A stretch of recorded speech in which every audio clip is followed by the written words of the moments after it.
اعوذ باللہ من الشیطان اللعین الرجیم بسم اللہ الرحمن الرحیم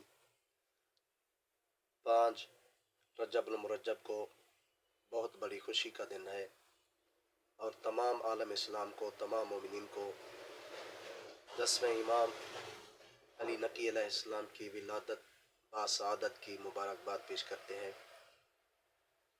ہمیں امام علی نقی علیہ السلام کی ولادت کے اوپر چند کام کرنے چاہیے۔ ان میں سے پہلا کام ہے کہ مومنین کو مبارکباد دینی چاہیے، خوشی کرنی چاہیے، مومنین آپس میں مومنوں کو گلے ملنا چاہیے۔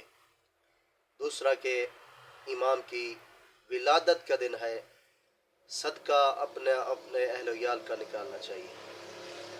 اور تیسری چیز خالق کائنات کا سجدہ شکر ادا کرنا چاہیے کہ خالق کائنات نے ہمیں پاک و پاکیزہ ہادی اور رہنما عطا فرمایا ہے۔ امام کی ولادت باسعادت 214 ہجری یا 212 ہجری میں مدینہ منورہ کے نزدیک ایک شہر ہے جس کا نام سریہ ہے، وہاں پر امام کی ولادت باسعادت ہوتی ہے۔ امام علیہ السلام کے بہت سے القاب بھی ہیں۔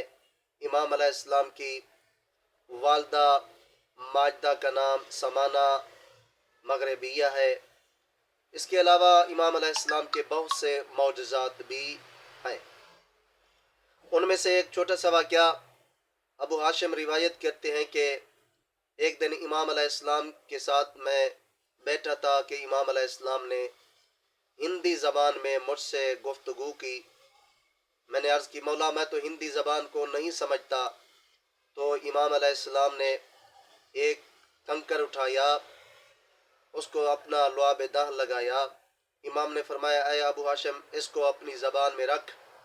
ابو ہاشم نے کہا کہ اس کنکر کو میں نے اپنے منہ میں رکھا تو 70 زبانوں کا ترجمہ بھی کر سکتا تھا، 70 زبانوں میں بول بھی سکتا تھا۔ گویا کہ امام علی نقی علیہ السلام کے لعاب دہن میں اتنا اثر پایا جاتا ہے، جو پیغمبر خدا کے 10ویں وارث بھی ہیں، جانشین بھی ہیں۔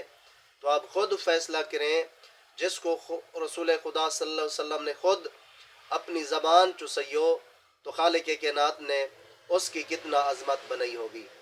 دعا کرتے ہیں امام علی نقی علیہ السلام کی ولادت باسعادت صدقے ہمیں مالک کائنات امام علی نقی علیہ السلام کے نقش قدم اور سیرت کے اوپر چلنے کی توفیق عطا فرمائے۔